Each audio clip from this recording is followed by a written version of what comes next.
What really happened with your host, Mike Rivero. The history the government hopes you never learn. Here is your host, Michael Rivero. And aloha, America. Welcome to our show again, and it's hour number 3. And joining us right now is Gilad Atzmon, brilliant musician, lecturer, author. And Gilad, thank you for spending time with us today. Man, it is great to talk to you again. It's been a long time. Well, if I could impose a little bit of a personal moment here, the lovely lady Claire wanted to sit in on the beginning of the interview because she actually wanted to say hi to you and share her respect of being a brother musician. Gilad, aloha and shalom. Yeah. I am so delighted. You are I'm well. well. A great musician. I am well. I've just finished another piece of music I'm happy about. But I just wanted to say how much I respect your abilities as both a brilliant musician and innovator, but also as someone who is firmly believing that peace is possible and trying to show the world the way that it's supposed to go. I'm going to let you and Mike talk now, but it's just such a blessing to have you with us. Thank you so much for your kind work. We should play together before we get too old, you know. Oh, hey, so, you've got to come to Oahu. Yeah, when are you going to gig in Hawaii? We'll be there. I'll make sure that I make it happen. Thank you. It's too far, but I'll make sure. It almost happened a year ago, but I'll work on it. All right. Thank you. Thank you. Nice one. Thank you for your words. All right. We're going to turn Claire's microphone down here and getting on back to more serious things. There are so many things that we have to cover. First of all, your lecture tour, which I understand has been a tremendous success, even though there's been a lot of efforts to try and shut down venues. There's the music tour that's going on. There's your new book, Being in Time, which I haven't gotten quite to the end here, but it is just a tour de force of identity politics, the rise of Donald Trump. It's been quite a while. Okay, there was something else there for a second. And, of course, I want to talk about the Antifa attack on you as well. So, Gilad, just start at the beginning and tell us what's going on. Yeah, so funny enough, I just came home. We had a book launch in London. Now it is 11 o'clock, 9 p.m.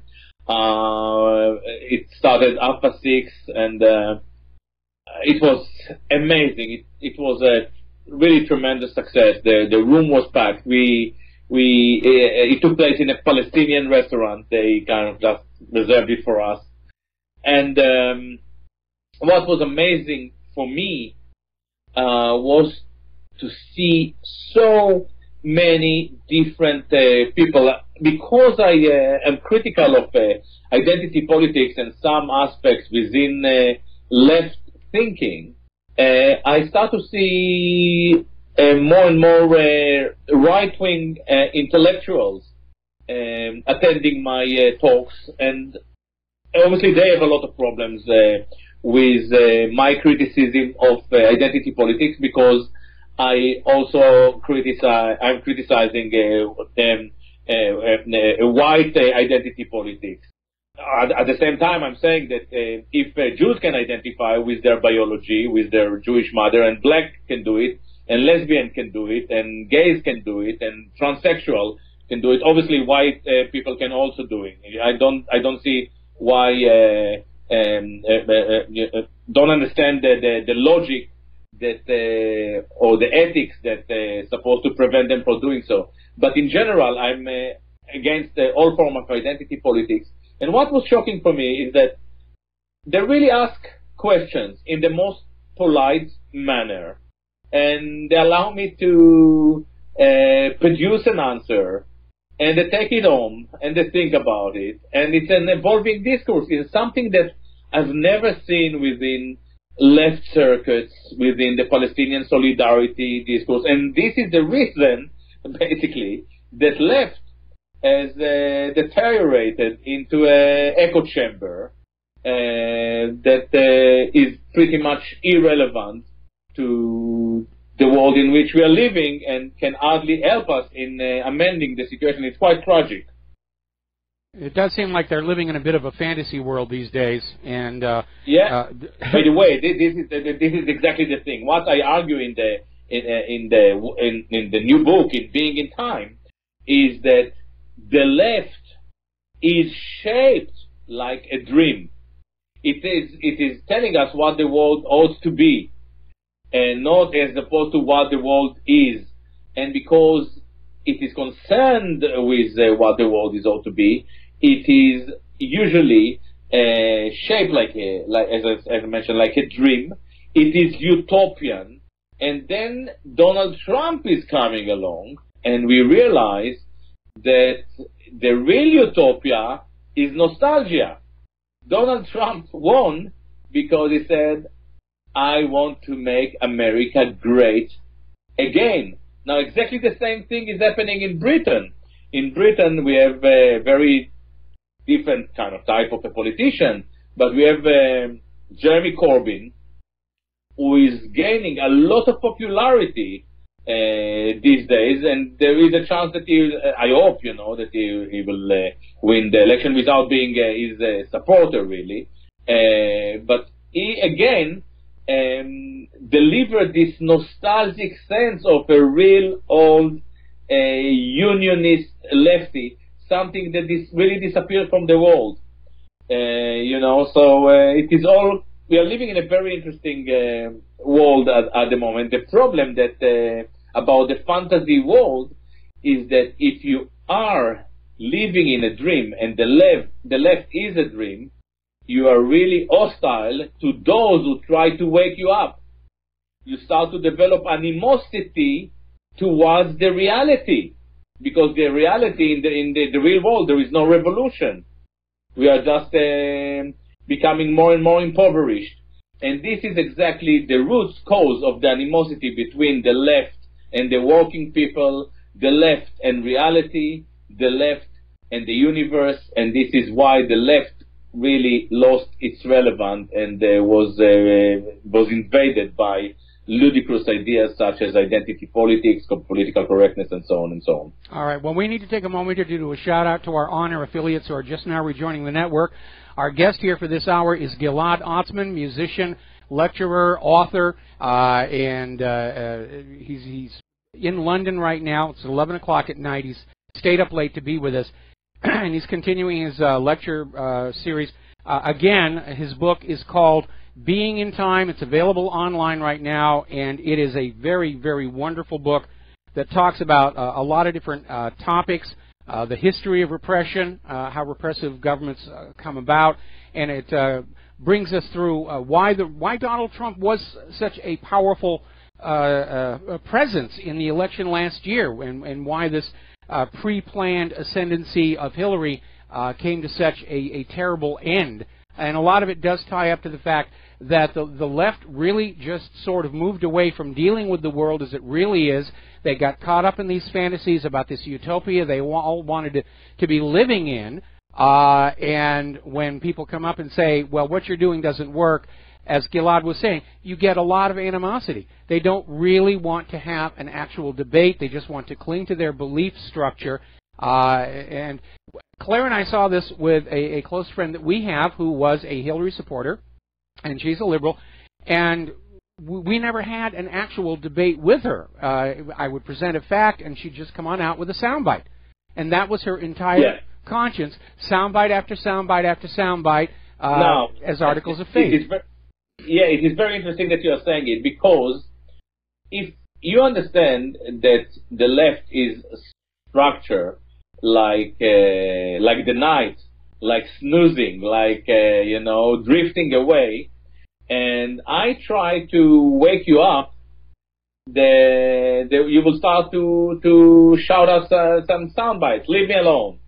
I want to sleep. It's too late. Talk to me tomorrow. And this is exactly how the left operates, because it is structured like a dream. In fact, the only way to analyze left failure or the left fantasy is to use psychoanalytical terminology, because we are dealing with something that has the inherent tendency to become delusional and removed from the world. Now, it is quite embarrassing for me to say it, but I really hope that Corbyn will do very well in 2-3 days in the election year.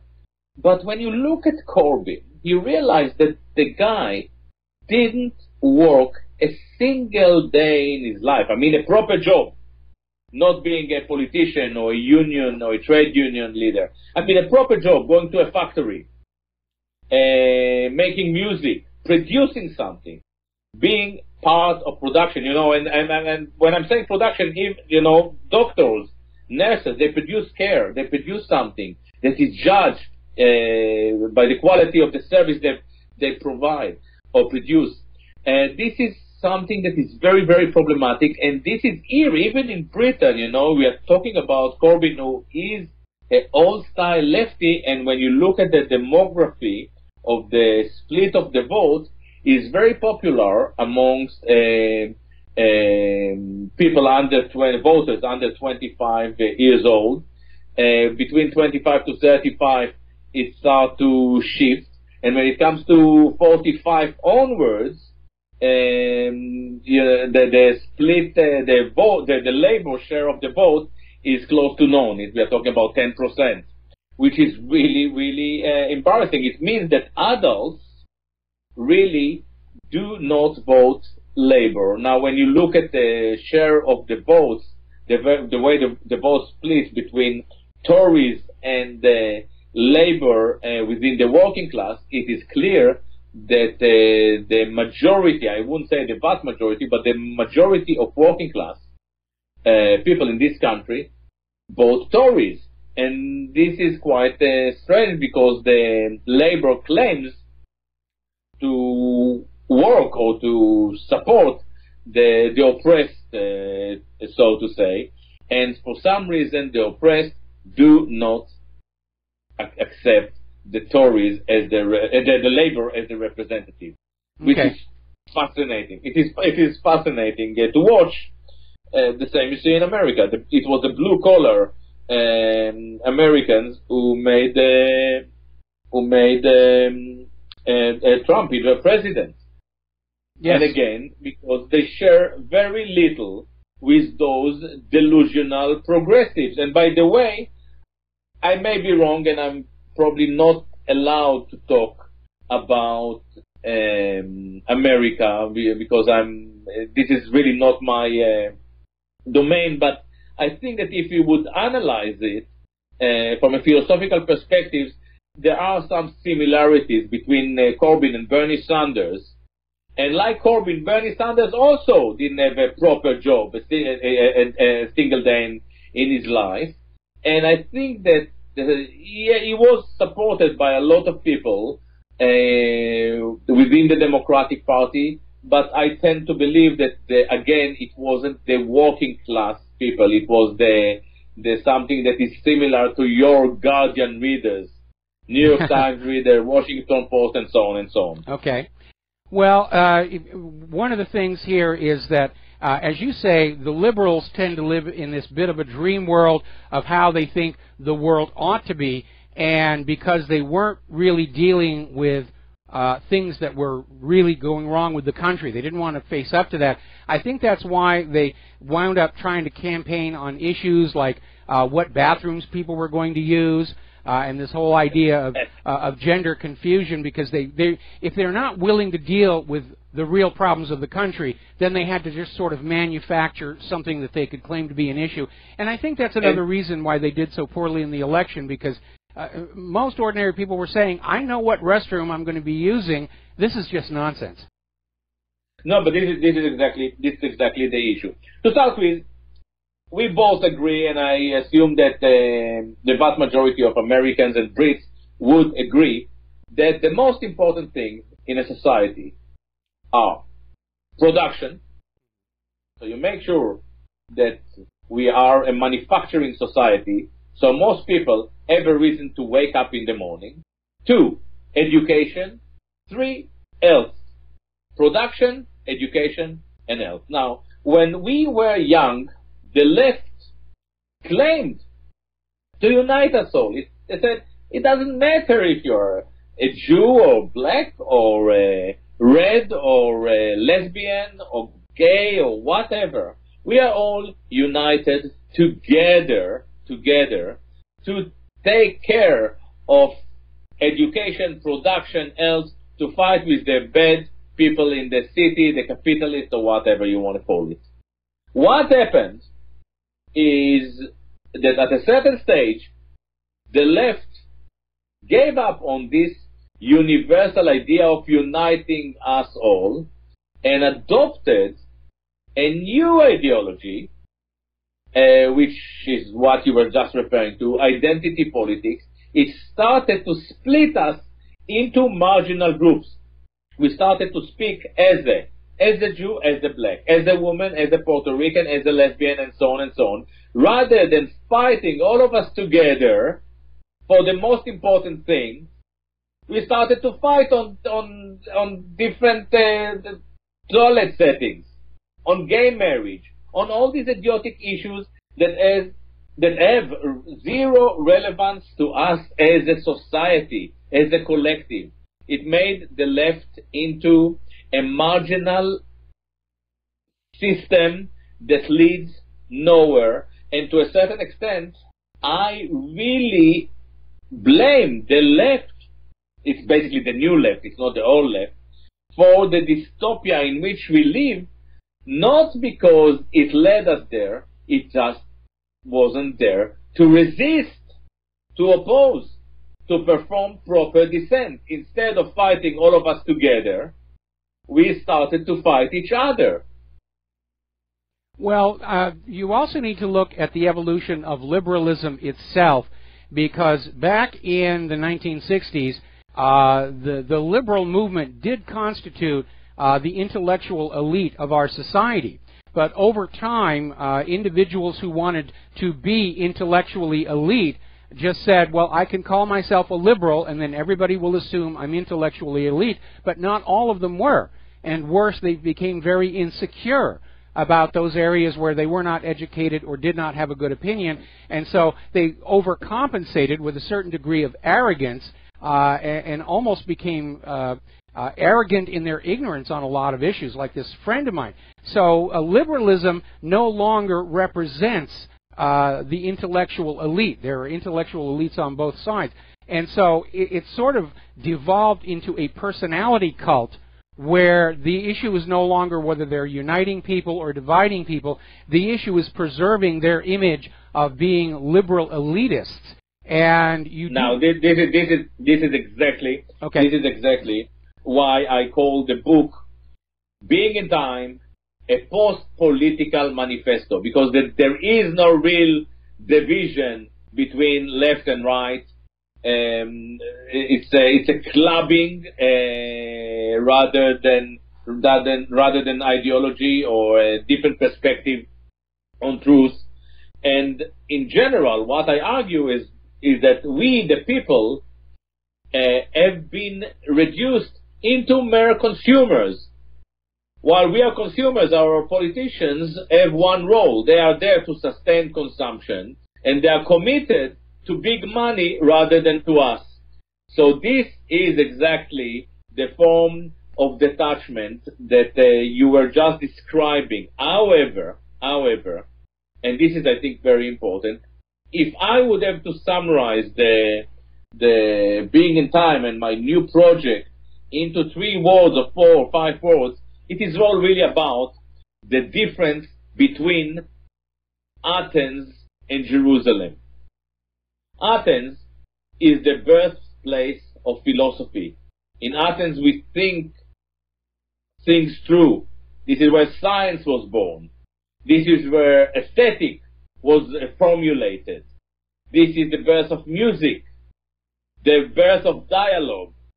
Jerusalem, on the other hand, Gilad, I'm going to have to put you on hold here for a bit. We need 3 minutes for commercials. When we come on back, then I want you to continue with Jerusalem and its contrast with Athens. We'll be right back.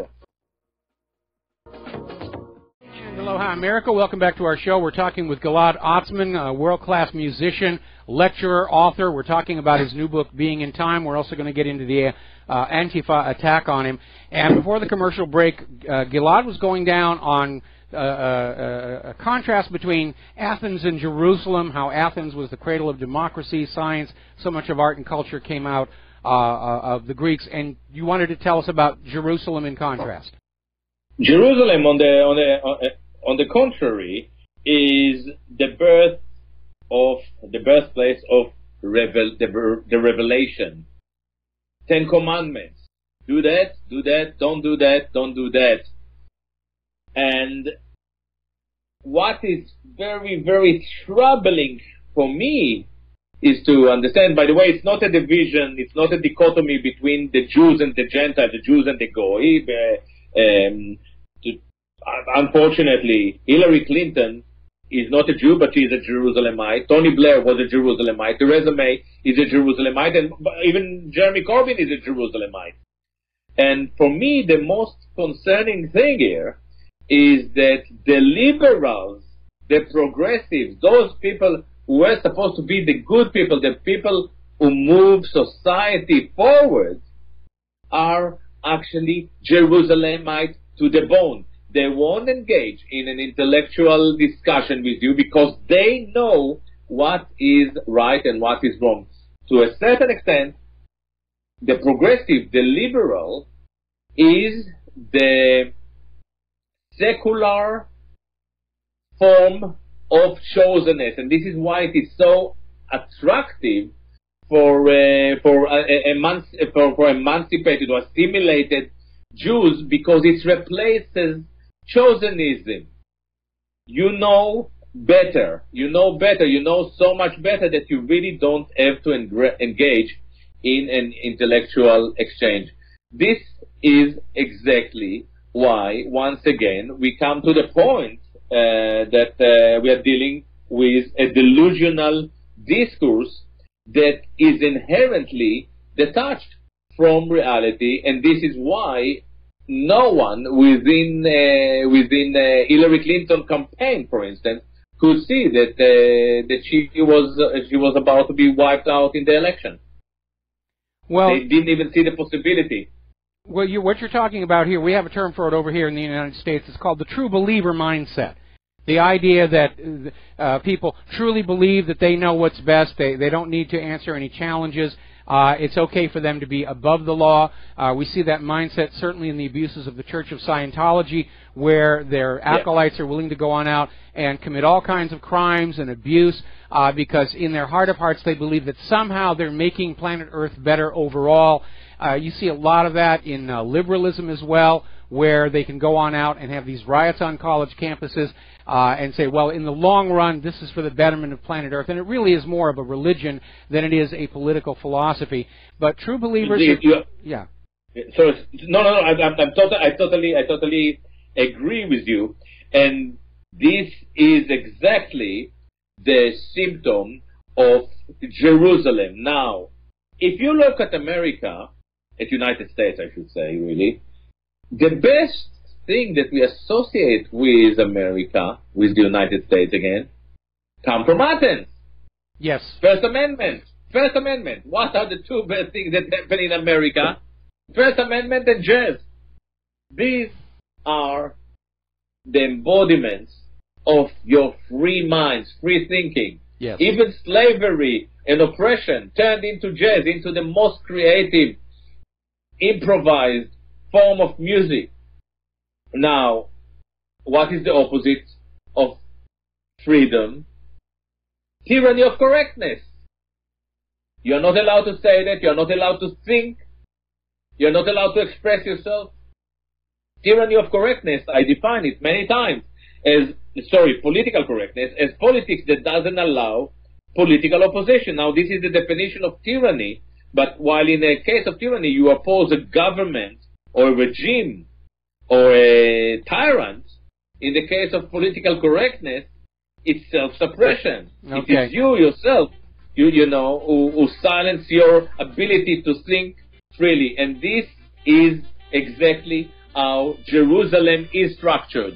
Okay, Gilad, we got to take another 4-minute break for commercials, and we'll be right back about political correctness. Aloha, America. Welcome back to the show. We're talking with Gilad Atzmon. We're talking about his new book, Being in Time, which is now available online. And we were talking about political correctness as a self-imposed system of controlling what you think and what you say. More than a few people have drawn parallels between political correctness and George Orwell's Newspeak in 1984 in terms of crafting a system of thinking and speaking where if there wasn't a word for an unapproved idea, you could not have the unapproved idea. Where political correctness really destroyed itself is that it so often conflicted with what people could see going on in the real world. And obviously between the real world and a political dogma, the real world is always going to prevail, although the liberals would disagree with that.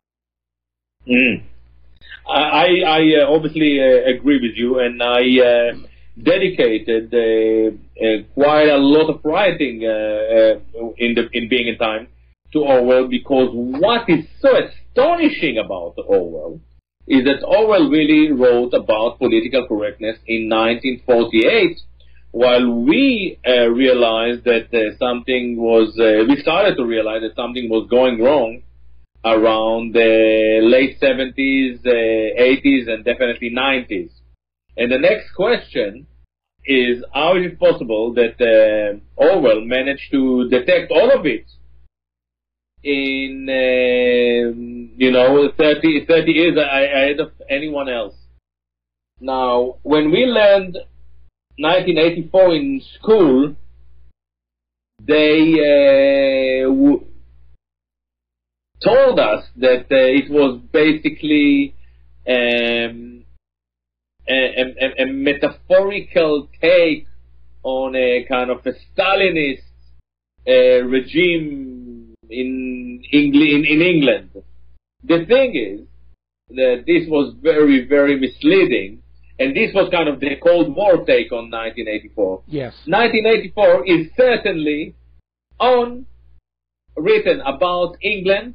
It is set in England, and it is there to explore the deterioration of left into tyranny, because George Orwell believed, I argue, that these tyrannical aspects are embedded in left thinking. How did he come to this conclusion? I believe that his experience in 1936 in Spain, and the book, the beautiful book he wrote about it, Homage to Catalonia, is there to suggest that in fighting within the Yiddish-speaking international brigade made him a strong opponent of Jerusalem. George Orwell was a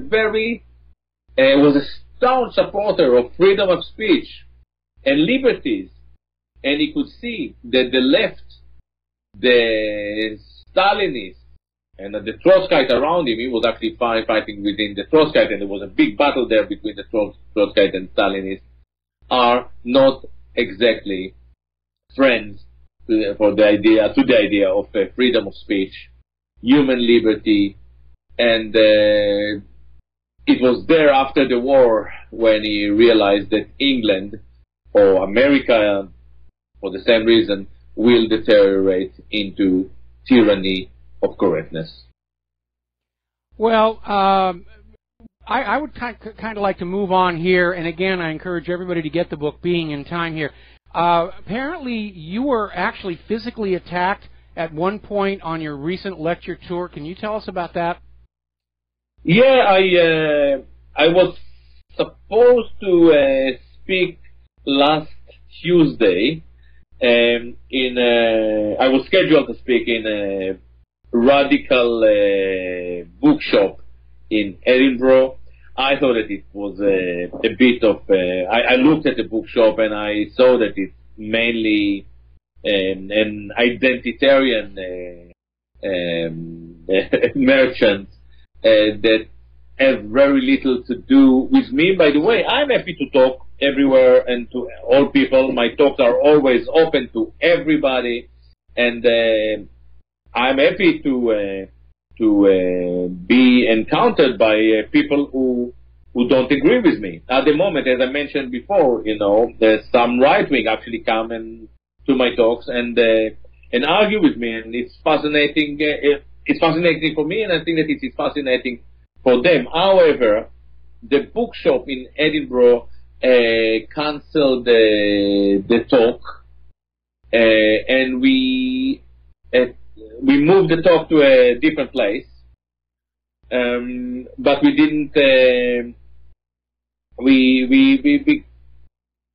didn't publish the new location for the obvious reasons. We didn't want them to go under. We wanted to save them the harassment. Yes. And what we did, we met near the bookshop and redirected the audience to the new place. There were two kids. I think that they were in their early 20s, who came to the talk, and they were slightly confused. They didn't know anything about my work.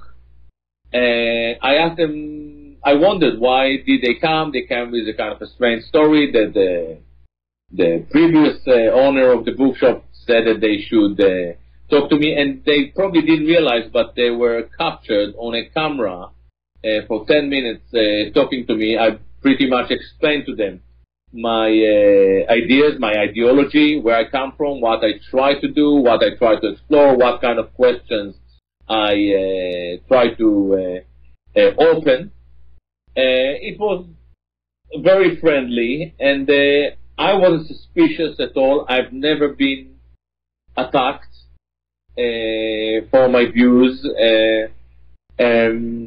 I've noticed that people, kind of my detractors, start to call me Nazi and fascist, and I never understood why, because there is no I never been associated or member of any party, definitely not the Nazi party, or it's just all those titles or that attributed to me have nothing to do with me.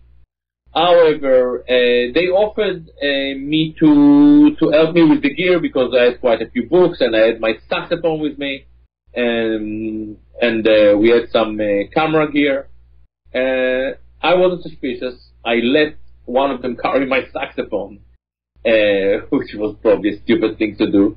And as we were walking to the new venue, we were 5 or 6 people, because more people were already in the new venue. As we were marching to the new venue, suddenly 2 of them attacked me from behind.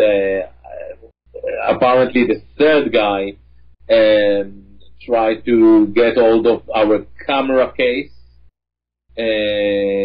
tried to take it from another guy who was actually friendly, was part of my, I didn't know him, but he was a genuine follower of my work. I managed to get my saxophone back, and this was pretty much the end of the story. They ran away. I wasn't injured, really. Good. If they tried to, I'm quite big, and they were not really the right match. If they really want to hurt me, they will have to find some bigger guys. Well, it looks to me like they wanted to take away your saxophone, so you couldn't play your music that night. And this is the thing. If this is what they want, if this is what they wanted to do, they could just run away with my saxophone. They wanted to attack me. They poured something on me. There was a substance on my coat. I came to. It was a very bizarre attack. There are some things. Some people from the Antifa contacted me and said it's not the Antifa. The Antifa doesn't have an issue with me. I don't know. What I can say is that the police, the Scottish police, is taking it very seriously. or somebody put on my Facebook the police communication. They have the pictures of them, and they look into it, and we will find what it is. Maybe it was kind of, again, a false flag, you know. They pretended to be Antifa, but they were not Antifa. I don't know. I cannot really say who they were, but I can clearly confirm that the Scottish police, is taking it very, very seriously. Are the police looking at whatever it was that was thrown on your coat? I mean, was it a powder or a liquid? That to me is something that I think really does need to be looked at to make sure that that they weren't trying to harm you with some kind of a chemical. We looked into it. We thought later that it may have been an egg, but we don't know. I didn't have any kind of burn skin, Okay, good. Any sense of depending on or anything. As I said, and the first thing that I said, I really I didn't carry any injury that I can report after this attack, and I made it clear to the police. It is not that I'm hurt or damaged. I managed to rescue my saxophone. The guy that was carrying the camera gear managed to resist them and kept to it. They didn't manage to cause any damage. I never kind of looked into this Antifa. I looked into some of their videos. They are quite a strange kind of guys. I didn't have the impression that they knew exactly what they were doing. They definitely didn't know why they were attacking me. They were not aware of my ideas. Very, very strange. Well, I think much of these groups are basically being bought and paid for by non-governmental organizations. We know that George Soros pours a lot of money into these groups that go on out and commit acts like this. We're getting close to the end of the show here, so where are you going from here? Where are you speaking next? Where are you playing next? Can you share that with us? Yes, I actually, next week I'm in Germany for 8 days. I will be near Hamburg on the 10th, and then from the 13th to the 18th, I'm in Berlin at the A train. We will have also a book launch in the A train, I think, on the 15th. And I'm coming back, and we'll have a book launch in Oxford. It's quite a busy schedule. I think that most of it is on my schedule on my website, gila.co.uk. I made it very clear to my detractors that the more violent and aggressive they are with me, the more harmonious and peaceful will be my reaction. I think that it reflects very badly on them, and I can defend myself, and I won't go the violent route which they try to impose on me. This is my way around things. Well, that sounds really, really good, and in the time that we have remaining here, let's get on back to your book here, because you do talk an awful lot about how Trump just seemed to capture the imagination of the American people, how he was able to basically get around all the very obvious election fraud that was going on. So what are your comments on that?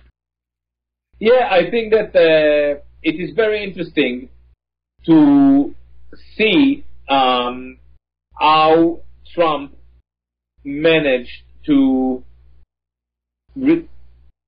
reinstate the sense of political exchange and dynamic political transition by, as I said before, by pointing at the fact that the past is way more exciting than dystopic future that was lined out by our so-called progressive. Now, the problem that we have with Trump is that the reality, Trump, the symbol, we used to say it about Obama, Trump, the symbol, is not exactly the same as Trump, the president.